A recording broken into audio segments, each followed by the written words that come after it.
PMC Hindi से जुड़े latest updates पाने के लिए हमें सोशल मीडिया पर फॉलो करें। कोई ऐसा धर्म और कोई रिलीजन नहीं बचा जिसके अंदर मैंने स्टडी वगैरह नहीं करी। सब कुछ करने के बाद में यहाँ पर जो आनापानसती जो ध्यान है, इसके अंदर इतना, ये एक ग्रेजुएशन लेवल का प्रोग्राम है। इससे पहले 20 मई 2020 को मैं एक संत से मिला था। उन्होंने कहा माता पिता के चरणों में मत्था टेको, झाड़ू मारो। ये काम करते करते 3 साल तक आप यकीन करेंगे, गायत्री मंत्र की चैंटिंग मैं कर रहा था, मनिए घिस गई, माला टूट गई, दोबारा आई। अब किसी ने मुझे ये नहीं कहा कि आप माला ये जप वगैरह छोड़ दो। जैसे ही ग्रेजुएशन कंप्लीट होती है तो सडनली मैं ध्यान में बैठा था, गायत्री माता जी को, सरस्वती माता को, इनको याद किया, दुर्गा माता। क्या ये मैं जानबूझ के छोड़ रहा हूँ? बोलते नहीं, आपका वो लेवल कंप्लीट हो गया, अभी आप ध्यान में आ गए और ध्यान से बढ़कर कोई चीज़ नहीं है, आप इसको मेंटेन करिए। दोस्तों, मैं आपसे नम्र निवेदन करके यही बोलूँगा, ये एक ऐसा प्लेटफॉर्म है, इसको अगर आप मेंटेन करेंगे तो आपको जो चाहे वो मिलेगा।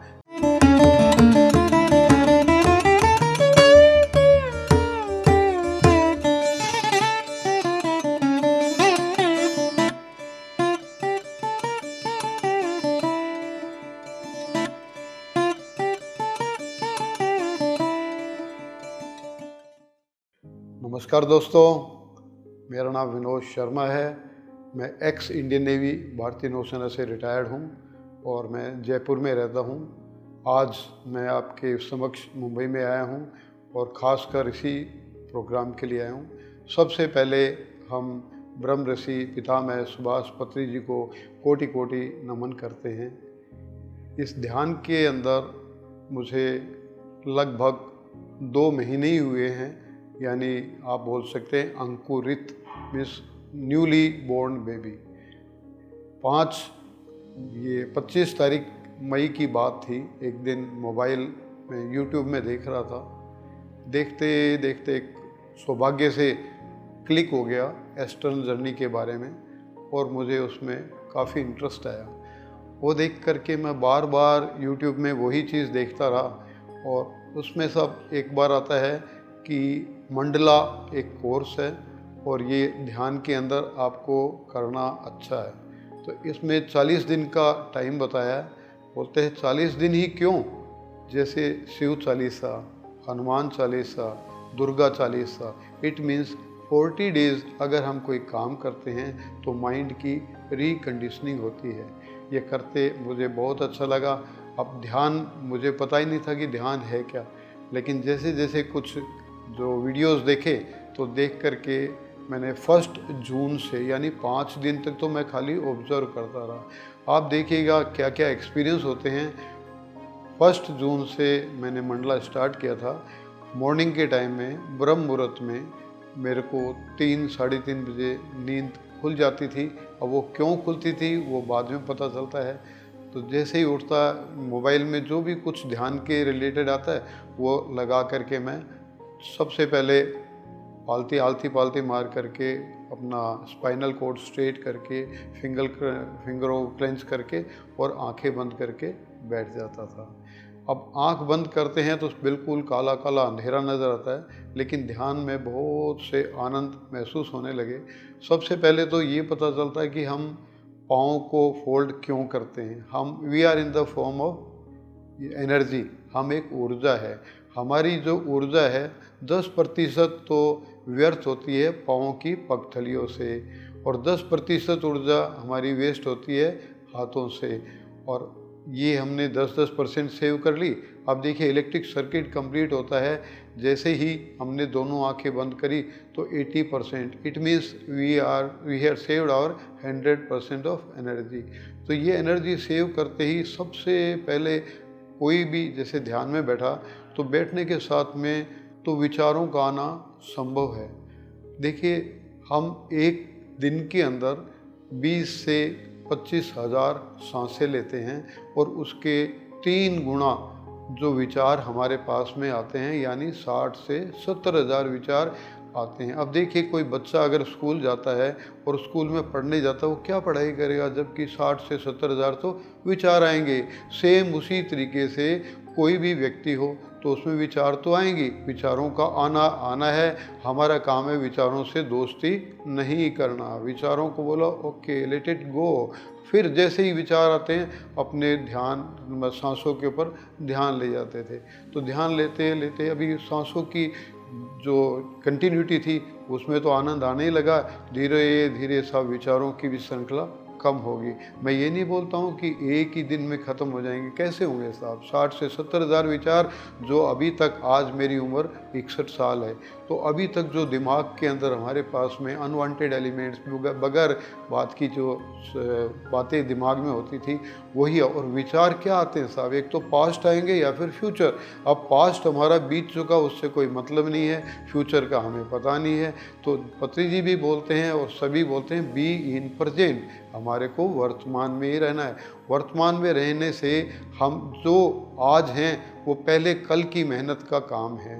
अब आगे कल जो होगा वो आज हम कर रहे हैं। तो वर्तमान में हमने देखा कि वर्तमान ही एक ऐसी चीज़ है जिससे हम अपने भाग्य को बना सकते हैं। हम अपने भाग्य के खुद विधाता है। तो ये देखते देखते मुझे बहुत ही आनंद आया। अभी मैं आपको एक सिंपल तरीका बताता हूँ। जैसे ही 1 जून को मैंने स्टार्ट किया, मैंने कैलेंडर मेंटेन किया साहब। कैलेंडर में 40 डेज़ होते हैं मेरे 10 जुलाई को, और उसमें एक बार क्या आता है, 10 दिन होते हैं मेरे को ध्यान करते करते। सुबह सुबह के टाइम पे एक मैसेज आता है। मैं जैसे ही मेरा मंडला कंप्लीट होगा उसके 10 दिन के बाद नेक्स्ट डे जयपुर में एक बहुत बड़ा भव्य प्रोग्राम होगा, और उसके अंदर मुझे किसी को चीफ गेस्ट भी लेके आना है और साथ में चीफ गेस्ट के साथ में बैठना है। तो मैं तो सरप्राइज़ कर रहा था ऐसा कभी हो सकता है क्या, और मैं इसको भूल गया। अचानक क्या होता सर, ये देख काम या ध्यान करते करते एक बार मेरे दिल में आया कि ये PSSM pyramid spiritual society movement है, मैं इसकी स्टडी कर रहा था। करने के साथ में मैं देखा कि क्यों नहीं इसका सर्चिंग किया जाए कि भाई जयपुर में भी कोई PSSM का पिरामिड है क्या। और मज़ेदार बात क्या है कि नेवी मैंने ज्वाइन किया था 14 जुलाई 1981 को। 86 में मुझे रसिया जाने के लिए मौका मिला, एक नया शिप लाने के लिए 200 करोड़ का। बाई एयर हम लोग गए थे। वापसी में हम गए तो 3 महीने के लिए थे, लेकिन उधर 9-10 महीने हमारे को लग गए शिप को तैयार किया।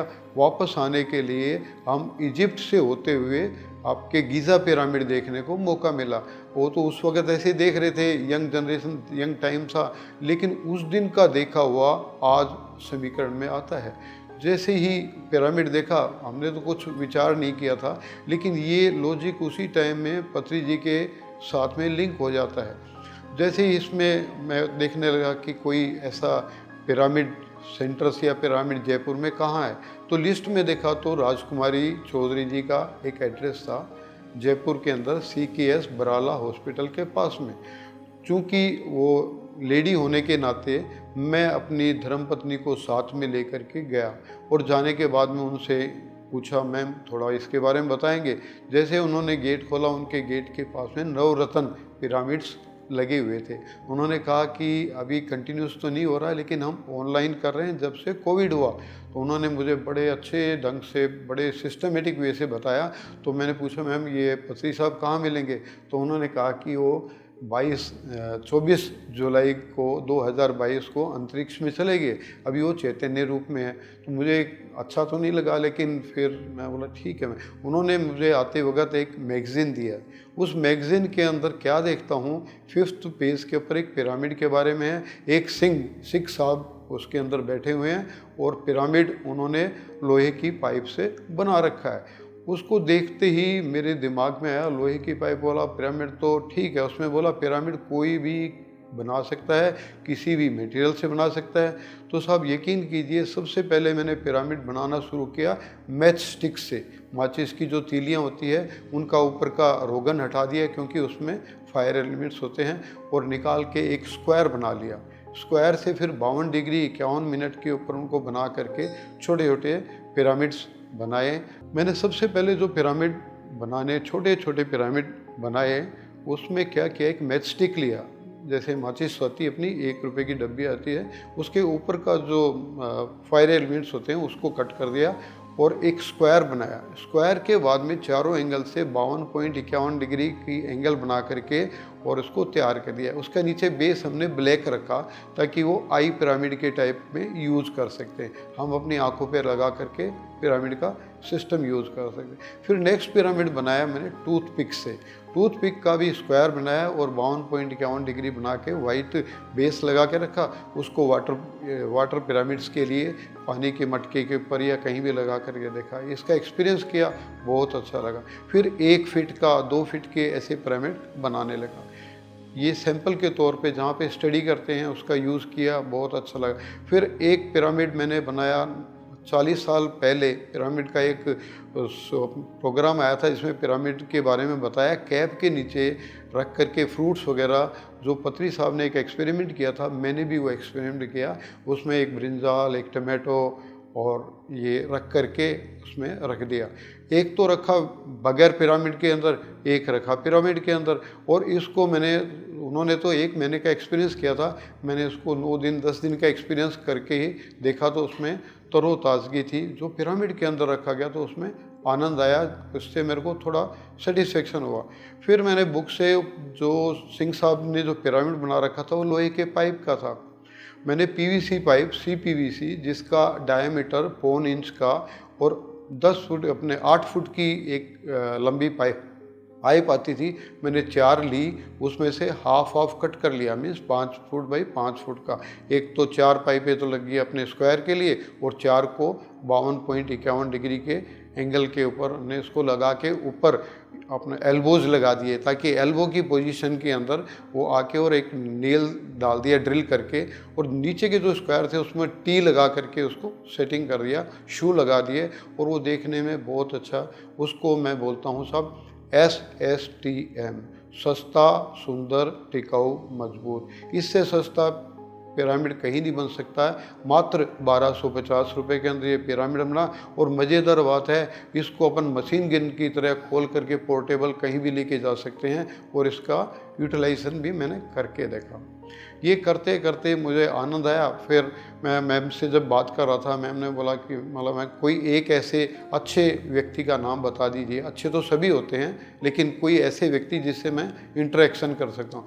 सब उन्होंने विजय खरे साहब का नाम बताया, जो कि बहुत ही अच्छे पिरामिड मास्टर हैं। और जयपुर में जहाँ पे मैं रह रहा हूँ, मेरे घर से मात्र 3 किलोमीटर के ऊपर उनका घर है। जैसे ही उनको फ़ोन किया, उन्होंने कहा कि अभी तो मैं ग्वालियर में हूँ और जैसे ही आता हूँ तो आपसे मिलता हूँ। 3 दिन के बाद में वो आए और उन्होंने मेरे से मुलाकात करी। जो पिरामिड मैंने बना रखा था, हमारे स्टार सिटी के अंदर मैं रहता हूँ, वहाँ पे एक हमारा टेम्पल है राधा गोविंद जी का, बहुत अच्छा। उसके बाहर स्पेस में मैंने वो पिरामिड लगा रखा था, और उसके अंदर मैं तो मेडिटेशन करता ही करता था। मेरी माताजी ने भी किया, स्टूडेंट्स वगैरह जो हमारे आसपास के उन्होंने भी किया, काफ़ी ओल्ड पीपल्स ने भी किया, उन्होंने उसका एक्सपीरियंस लिया और उनको बहुत ही आनंद आया। तो ये तो पिरामिड के साथ में अभी बात चल रही थी कि जैसे ही मेरे 40 दिन कंप्लीट हो गए, वो सडनली क्या होता है, जैसे ही मैं विजय खरे साहब से मिला तो उनको मैं बताया, साहब मेरे दिमाग में एक चीज़ आ रही है। बोलते क्या? बोला मैं डिफेंस से बिलोंग करता हूँ, इंडियन नेवी से। मैंने 14 जुलाई 1981 को ज्वाइन किया, 31 जुलाई 1997 को रिटायरमेंट लिया। टोटल 16 साल 17 दिन। अभी आप सोच रहे होंगे 16 साल भी बोल सकते हैं, 17 दिन बोलने का क्या मतलब है? देखिए, फ़ौज में एक एक दिन बड़ी मुश्किल से कटता है, और जैसे ही हमने 16 साल 17 दिन नौकरी करके रिटायरमेंट लिए, जब मैं ज्वाइन किया था उस टाइम पे मेरी तनख्वाह थी 235 यानी 235 रुपये मात्र 30 दिन के। उस टाइम पे एक एरिस्टोक्रेट सूटकेस ही आता था, लेकिन उस टाइम 235 की कुछ वैल्यू होती थी। अगर वो चीज़ नहीं मांग करता तो आज 30 से 40 हज़ार रुपये की पेंशन नहीं मिलती। मेरे फादर भी एक्स आर्मी होते थे, आज वो देवलोक में है, लेकिन हम सब बड़े आराम से और अच्छे ढंग से रहे। अभी जैसे ही हमारे को ये संकेत आया था कि 40 दिन पूरे होने के 10 दिन के बाद में मेरी मुलाकात हुई थी अपने खरे साहब से। फिर मैं उनको बोला कि मेरे को कुछ इंडिकेशंस आ रहा है, संकेत आ रहे, इतना क्लियर नहीं था कि कुछ संकेत है कि हमें कुछ करना है। उस वक़्त आप यकीन कीजिए, मैंने उनसे पूछा, साहब मुझे ये बताइए, पत्री साहब से हम कैसे मुलाकात कर सकते हैं। उन्होंने कहा कि आप रात को सोते वक्त अगर 36 बार ये बोलेंगे, पत्री साहब, पत्री जी आप मुझे दर्शन दीजिए, दर्शन, आप यकीन करेंगे ध्रुव और प्रहलाद के माफिक अगर हम किसी कार्य को करेंगे तो बड़ा आनंद आता है। ये मेरी इस जन्म की ही कहानी नहीं है, पिछले कई जन्मों की है। तो मैं ध्रुव और प्रहलाद के माफिक ही पत्री जी को याद करने लगा। सोने से पहले पत्री जी दर्शन दीजिए, पत्री जी दर्शन दीजिए। 3 दिन तक कोई हरकत नहीं हुई। चौथे दिन आप यकीन करेंगे 3:30 बजे और मात्र 3.5 मिनट के लिए पत्री जी बिल्कुल सामने ऐसे खड़े, मीन्स नींद खुली है खुली नहीं है, ऐसे लग रहा है जैसे सामने खड़े और मैं उनको टच करके महसूस कर रहा हूँ, जी आप पत्री जी है? बोलते यस। तो मैं बोला उनकी ये तो देखी थी फ़ोटो, सफ़ेद दाढ़ी, अपना गोरा चिट्टा उनका चेहरा और अच्छी पर्सनैलिटी। तो मैं बोला साहब ये बताइए ये जो संकेत आ रहे हैं क्या मेरे मन गढ़ंत बातें हैं या कुछ ऐसा है? अभी पत्री जी क्या आंध्रा को बिलोंग करते हैं, उनकी हिंदी थोड़ी टाइट है। हमारे साथ में शिप में हर स्टेट के आदमी होते, तो उन्होंने जो जिस लैंग्वेज में बोला, तुम चिंता नहीं करो, तुम काम करो, मैं तुम्हारे साथ है और पिरामिड मास्टर बन करके काम करो। मैं बोला साहब मेरे को तो कुछ पता ही नहीं, मैं तो नेवी से, तुम चिंता मत करो, तुम्हारी सब जगह फतेह होगी, तुम्हारे साथ में पिरामिड मास्टर मदद करेंगे और मैं तुम्हारे साथ में हूँ। तो मैं बोला साहब कैसे करूँ? बोलते देखिए लड़ाई हमेशा जब वार फील्ड में होने से पहले माइंड में होती है, तो दिमाग में एक स्ट्रेटजी बना करके आज जो पत्री जी के ध्यान पुस्तक के ऊपर बैक साइड में लिखा कि 2030 तक हमारे को कुछ मिशन कंप्लीट करना है। मैंने मेरा मिशन ये 5 साल का रखा है। अभी जैसे 2023 चल रही है तो ये 5 साल के मिशन में मैं देखता हूँ कि हिंदुस्तान का army, Indian army, Indian air force, Indian navy, paramilitary force, BSF, CRPF, ITBP, CISF, SSB, यहाँ पर कोई भी एक व्यक्ति ऐसा हमारे ध्यान के बगैर नहीं बचे। कांस्टेबल से लेकर के सिपाही, एयरमैन, सेलर से लेकर के chief of the army staff, chief of the air staff, chief of the naval staff और कमांडेंट्स के जो पैरामिलिट्री फोर्स के जो चीफ हैं, वहाँ तक ये समाचार कैसे पहुँचे। इसके लिए देखिए मुझे बहुत मदद मिलती है। मॉर्निंग टाइम पे जब ब्रह्म मुहूर्त में 2:30-3 बजे नींद खोल देते हैं पत्री जी साहब आकर के, और ये मैं तो आपको बता रहा हूँ खोलते हैं साहब, इसको यकीन कीजिए, अगर आप यकीन करेंगे तो महसूस होता है। और कितनी भी नींद हो आराम से 2:30-3 बजे नींद खुल जाती है। फ्रेश होकर के 3-3:30 बजे ध्यान में जैसे ही बैठते हैं पूरा संकेत हो जाता है कि आज क्या करना है, डेली टास्क हमारे को मिल जाता है। इसमें सबसे पहले मैंने स्टार्ट किया कैसे हम इस फील्ड को स्टार्ट करते हैं। जयपुर में रहता हूँ तो हमारे यहाँ पे क्या WWA मतलब वाइज वेलफेयर एसोसिएशन, अगर आर्मी का होगा तो आवा है, नेवी का है तो नावा है, NWWA naval wise welfare association, air force का है अफवा एयरफोर्स वाइज वेलफेयर एसोसिएशन, ऐसे ही बावा BSF wise welfare association, CRPF कावा हो गया, CISF, ऐसे सभी वाइज वेलफेयर एसोसिएशन में मैंने क्या किया, एक लेटर बनाया नॉर्मल फील्ड में कि हम ऐसे ऐसे कुछ काम करना चाहते हैं। लेटर बनाया, विजय खरे साहब को मैंने लेटर दिया। बोलो साहब ये लेटर प्लेन तो बना दिया, लेकिन जब तक इसके ऊपर कोई लोगो नहीं होगा PMC का, PSSM का, तो इसको कौन वैल्यू देगा। आप मेरे को सिंपल एक लोगो के साथ में जो मैंने लिखा है और इसके अंदर कुछ एडिशन एंड अल्ट्रेशन करके टेक्निकली अप्रूव्ड हो, जो अपन लेटर इन्फॉर्मेशन दे सकते हैं, ऐसा लेटर बनवा के दीजिए। साहब विजय खरे साहब ने स्वाति मैडम से, हमारे PMC राजस्थान से, अभी आजकल वो बिहार में गई हुई है, उन्होंने फॉर्मेट बना करके दे दिया, लाइनें लगा करके टू दी आवा ऑफिसर्स इंचार्ज करके, और बाकी नेक्स्ट मैंने बोला कि 3 लाइनें ब्लैंक करके दे दीजिए, क्योंकि पता नहीं कहाँ कहाँ जाना पड़ेगा। सबसे पहले साहब मैं गया आवा ऑफिस में। आवा ऑफिस में जैसे जाता हूँ तो वहाँ पर कुछ बिजी होने के नाते उन्होंने मेरे को एंटरटेन नहीं किया। दूसरी बार मैं गया एक 60 रेजिमेंट सिग्नल रेजिमेंट में, उन्होंने भी कोई रिस्पॉन्स नहीं दिया। देखिए प्रोग्रेस हमेशा रिजल्ट हमारे को सेम टाइम नहीं मिलता है। अगर 2 जगह हमारे को नेगेटिव मिल रहा है तो समझ लिए 3rd में तो हमारे को पॉजिटिव मिलना ही है। मैंने सब वहीं से यू टर्न किया। ये हमारे जयपुर कैंटोनमेंट की बात है। बाहर जैसे निकला तो ई-रिक्शा निकला होता, हमारे डिफेंस में ई-रिक्शा चलते हैं, जो डिफेंस पर्सनली चलाते हैं, कोई उसके चार्जेस नहीं है। जैसे ही हमने क्रॉस किया तो आशा स्कूल आया। आशा स्कूल एक स्पेशल चिल्ड्रंस के लिए होता है जो डिसेबल्ड बच्चों को ट्रेन करते हैं। मैं साहब जैसे ही आशा स्कूल के अंदर गया, गेट के ऊपर दरबान था। उसने बोला साहब कहाँ जाना है? बोला प्रिंसिपल मैम से मिलने के लिए। मैंने जैसे ही अपने लॉग बुक में एंट्री किया, नाम वगैरह लिख के, तो हमारे पास में एक JNK के हवलदार साहब आए, राम सिंह जी, और बोला साहब ऐसे ऐसे आपके प्रिंसिपल मैम से मिलना। उन्होंने कहा ठीक है, आप नाम एंट्री करके चलिए। जैसे मैं जाता हूँ तो वहाँ पे एक सिंह साहब और मिलते हैं, वो हमारे कुलवीर सिंह साहब जो फोर जैक राइफल्स के हैं। वो मेरे पुराने मित्र होने के नाते, और बोले सर कैसे हो? साहब मैडम से मिलना है। उन्होंने प्रिंसिपल मैम हमारी योगिता माथुर मैडम थी, उनको कहा कि विनोद शर्मा जी बहुत ही अच्छे व्यक्ति हैं और ये जो बात करेंगे बिल्कुल 100% श्योरिटी के साथ में। मैंने कहा मैम आपसे 10 मिनट बात करेंगे। बोलते एक आप कीजिए। जैसे ही मेरे पास में घड़ी नहीं पहन रखी, 10 मिनट होते ही बोला मैडम अभी बात कंप्लीट करें। बोलते नहीं, उन्होंने मेरी बात में रुचि ली। मैंने उनको बताया मैम देखिए हमारा एक सिस्टम है PSSM, pyramid spiritual society movement. सबसे पहले तो आपको बताता हूँ, ये हम कोई किसी से डोनेशन नहीं ले रहे, कोई कुछ नहीं कर रहे।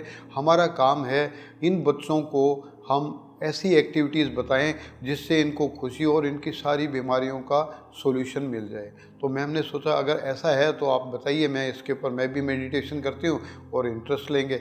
मैंने एक लेटर मेरा बना करके साइन करके दे दिया। और जैसे हमारे फ़ौज में क्या होता है, ये मैम तो सिविलियन है और फ़ौज के अंदर सारे रूल एंड रेगुलेशंस ऑफिसर्स के थ्रू होते हैं।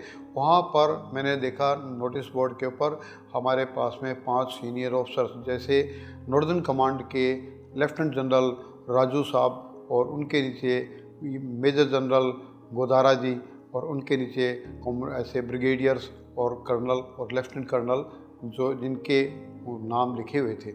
उन्होंने बोला ठीक है मैं परमिशन लेती हूँ। जो ऑफिसर इंचार्ज है वो लेफ्टिनेंट कर्नल रैंक के जितेंद्र सिंह जी थे। जैसे ही उन्होंने मैं उनको लेटर दे करके आ गया। आने के बाद में घर पे मैं 1-2 घंटा रिलैक्स किया। मेरे पास में मैसेज आ जाता है कि वो लेटर अप्रूव हो गया है और आप कभी भी आकर के आप हमारे से मिल सकते हैं। मैंने उनको बताया मैम देखिए पहले मैं सबसे पहले रेकी करूँगा। हमारे फ़ौज में रेकी बोलते हैं, कोई भी काम करने से पहले उसकी इंक्वायरी करना। मैं और मेरी टीम, मतलब मेरे साथ में अपर्णा मैडम और मीनू गोयनका जी और विजय खरे साहब और मैं, 19 तारीख को हमने उनसे अपॉइंटमेंट लेकर के उनके पास में चले गए। अब देखिए 10 बजे का टाइम था। बीइंग ए डिफेंस पर्सनल हम पौने 10 बजे उनके पास में पहुंच गए। अब मज़ेदार बात क्या होती है, हम वहाँ पर वेटिंग हॉल में थे, रूम में, और उस दिन सडनली 45 मिनट हमारे को इंतज़ार करना पड़ा। मैडम ने बाद में बुलाया, मैडम थोड़ी अपसेट थी। उन्होंने कहा कि कुछ इश्यूज़ वगैरह है, आप थोड़ा सा हमारे को बताइए मेडिटेशन के बारे में ताकि हमारा काम अच्छा चले। मैं बोला मैडम देखिए मेडिटेशन बहुत ही अच्छी चीज़ है, इसमें कोई भी किसी भी तरह की कोई समस्या नहीं है, हम आपको इसके बारे में पहले ध्यान कराएंगे। तो सबसे पहले हमने टीचर्स को बुला करके और उनको 10 मिनट का ध्यान कराया।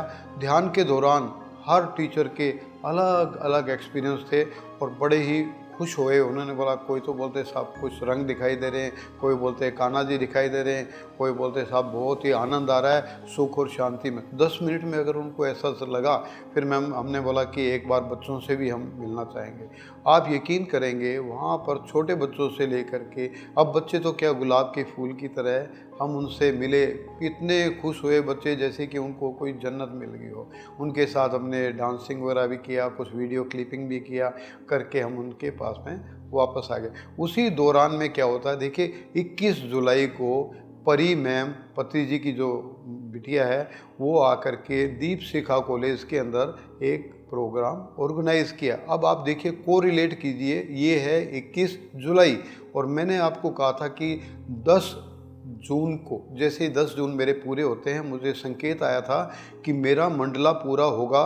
उसके 10 दिन के बाद में नेक्स्ट डे मीन्स 10 जुलाई को मेरा मंडला पूरा होता है और 10 दिन हो जाते हैं सब 20 जुलाई को, उसका नेक्स्ट डे हो गया 21। आप देखिए को रिलेट करके, मेरे को क्या पता था कि 21 जुलाई को प्रोग्राम होगा।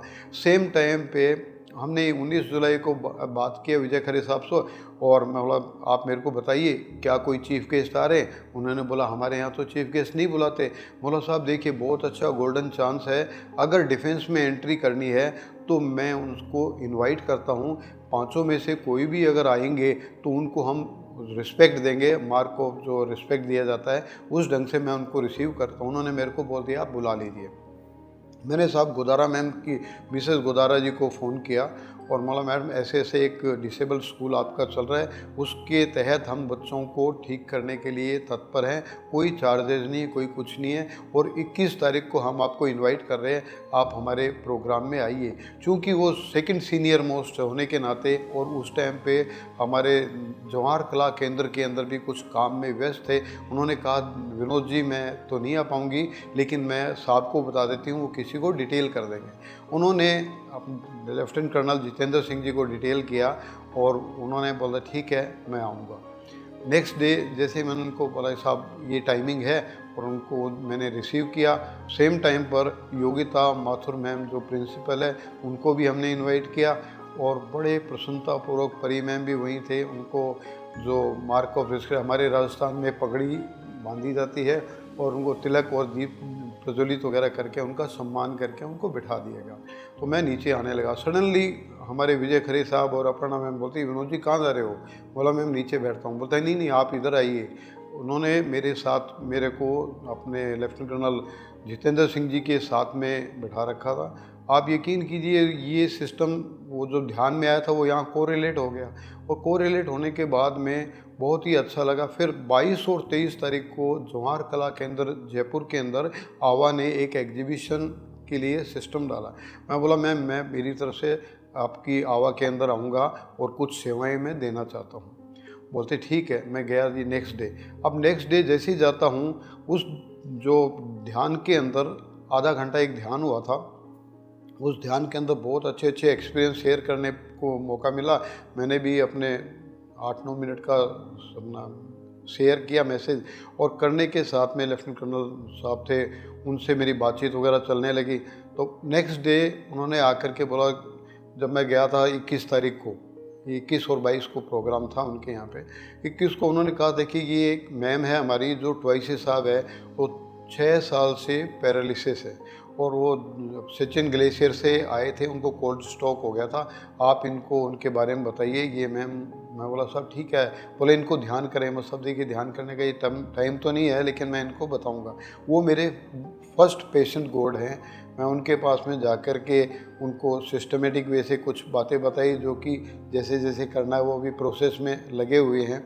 अब ये 22 और 23 का हमने प्रोग्राम अटेंड कर लिया। अटेंड करने के बाद में क्या होता है, उसी दौरान एक मेरे मुंह से आवाज़ निकली कि साहब 2 अगस्त से लेकर के 10 अगस्त तक मैं मुंबई जा रहा हूँ, मेरी फ़्लाइट बुक हो चुकी है, और वहाँ पर एक प्रोग्राम होने के लिए जा रहा है।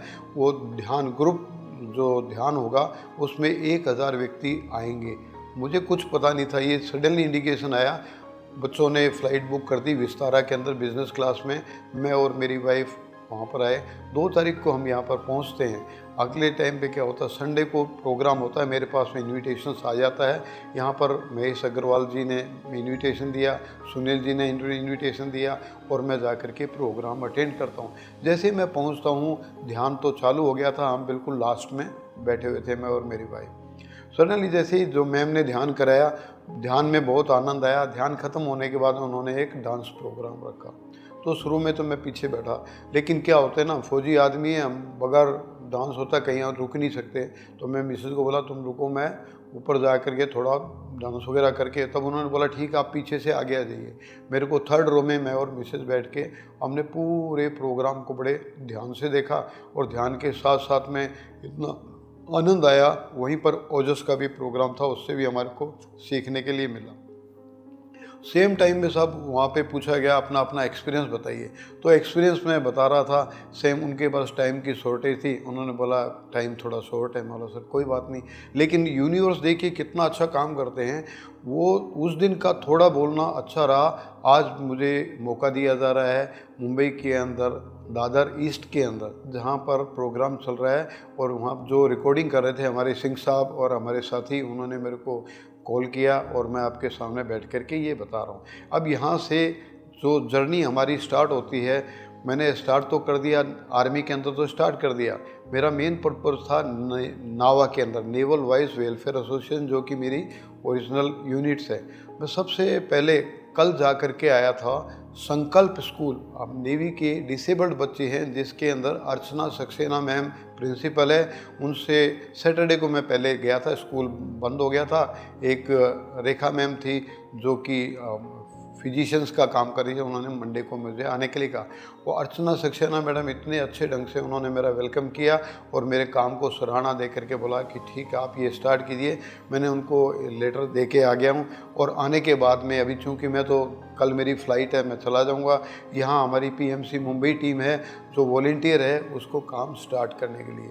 अब जैसे मैं यहाँ से निकलता हूँ मैं जाऊँगा थाने के अंदर एयरफोर्स स्टेशन है, वहाँ पर जा कर के भी मैं अफवाह के अंदर एंटर करूँगा, एयरफोर्स वाइज वेलफेयर एसोसिएशन। यहाँ पर क्या होगा, उनसे हमारी कनेक्टिविटी बनेगी और हमारी टीम काम करेगी। मुलुंड के अंदर हमारा पिरामिड है, वहाँ भी जा कर के आज मैं अपना मेडिटेशन भी करूँगा और पूरे अच्छे ढंग से काम करूँगा। ये तो सब यहाँ की कहानी ख़त्म होती है। अभी जैसे ही मेडिटेशन के अंदर जो मेरे को ऑब्जर्वेशंस होते हैं, क्या होता है 40 दिन का कोर्स तो पूरा हो गया, वो होता है हमारा आनापाना सती, मीन्स सांस का आना, सांस का जाना और सांस को रोकना। वो प्रोग्राम चलते चलते बीच में क्या होता है, जब मेरे 40 दिन पूरे होने लगते हैं, 5 दिन 10 दिन पहले सडनली मेरी जो अपना सर ऐसे ही हिलता है और हाथ का ऐसे मूवमेंट होता है। मैं एक दिन घबरा गया, सब ये हो क्या रहा है। मैंने खरे साहब से पूछा, साहब ये अचानक क्या हुआ, तो बोलते हैं कि कोई प्रॉब्लम नहीं, आप इसको करते रहो। उन्होंने बोला, 1-2 पिरामिड मास्टर से बात करने के लिए बोला, फिर मैंने बात किया लेकिन कुछ आनंद नहीं आया। अब ये धीरे धीरे ये सिचुएशन ऐसी आ गई, पहले तो लास्ट में ऐसा मोमेंट होता था, अब तो स्टार्टिंग में बैठते होता है। बाद में मैं पुस्तक में देख रहा था कि पहला स्थिति आनापाना स्थिति है, दूसरा कायोपासना। पहले आनापानास्ति के अंदर हमने ध्यान करते हैं, उसके बाद कायोपासना आती है, फिर आती है हमारे को विपस्सना के अंदर अभी मेरी बुकिंग है जयपुर के अंदर 13 तारीख से लेकर के 23 तारीख तक 10 दिन की बुकिंग है। उसमें जो एक्सपीरियंस आएंगे वो बहुत ही ज़बरदस्त होंगे, क्योंकि उसमें मौन रहना पड़ता है और हर एक आदमी के सिंगल रूम्स वगैरह होते हैं। 24 घंटे में उसमें हमारे उसके अंदर 5-6 घंटे रिलैक्स होते हैं नाइट के, और पूरे दिन के अंदर हमारे को ध्यान, पुस्तक समाज, अपना जो अध्ययन वगैरह करना है, स्वाध्याय, फिर इंटरव्यूज़ वगैरह चालू रहते हैं। तो ये जैसे ही कंप्लीट होगा उसके बाद में बहुत ही अच्छा आनंद आएगा। तो ये तो सब था मेरा ध्यान के दौरान 2 महीने का जो एक्सपीरियंस था। और इसके तहत मैं आपको कुछ अपने बैकग्राउंड के बारे में बताना चाहूँगा। बेसिकली मैं एक फ़ौजी फैमिली को बिलोंग करता हूँ। मेरे फादर भी फ़ौज में थे, मेरे फादर इन लॉ भी डिफेंस के अंदर थे। वो राष्ट्रपति भवन के अंदर डॉक्टर राधाकृष्ण के टाइम से लेके ज्ञानी जेल सिंह तक उन्होंने आरटी का काम किया, रिलीजियस टीचर का। मेरे कज़न, मेरे जो भतीजा है क्या, वो अभी एयरफोर्स के अंदर है। और डिफेंस में होने के नाते मैं पढ़ाई तो मैंने गांव में, पहले बेसिक मैं गांव में रहता था, बगड़ मेरा गांव है झुंझुनू डिस्ट्रिक्ट के अंदर। 5th क्लास तक मैंने वहाँ पढ़ाई करी। फिर नसीराबाद आ गए, फादर आर्मी में होने की वजह से नसीराबाद में उनकी पोस्टिंग थी। 6th, 7th, 8th मैंने सेंट्रल स्कूल दिल्ली कैंट में पढ़ा। 9th, 10th, 11th, 12th में दिल्ली कैंट में आ गया। 12th करने के बाद में 2 छुट्टियां होती है, पहले 10th के बाद में 2 महीने की छुट्टी होती है, मैं ट्यूशन करने लग गया था। 12th के बाद में एक मैं वेट कैंटीन करने लग गया। करने के अंदर फिर इतना पैसा आया फौजियों के साथ में। फिर मैं बोला चलो कोई ऐसा काम मिले कि कहाँ घूमते रहे। सडनली क्या होता है, यूनिवर्स काम करता है, अगले दिन ही रेजिमेंट उनके मैसेज आ गए ये J&K जाएगी। तो उन्होंने मेरे को सीओ साहब ने बोला, जो जिनको मैं अंकल बोलता था, बोले बेटे अभी रेजिमेंट जा रही है। तो बोला ठीक है चलेंगे, लेकिन फादर साहब को एक हमारे पंडित जी थे, उन्होंने बोला अभी बच्चा यंग है, 17-18 साल का है, इसको भी आप, बच्चा भी जाएगा और ये वहाँ जा कर के पैसे से भी जाएंगे। तो फादर ने बोला ठीक है। कैंटीन हमने छोड़ दी सब। एकदम से नेक्स्ट कैंटीन छोड़ के तो मिलेगा नहीं। मैं फिर टाइपिंग करने लग गया। टाइपिंग करने के बाद में मैं नेवी ज्वाइन करने के लिए, वहाँ पर एक एंट्री हो रही थी, फॉर्म्स वगैरह डिस्ट्रीब्यूट हो रहे थे।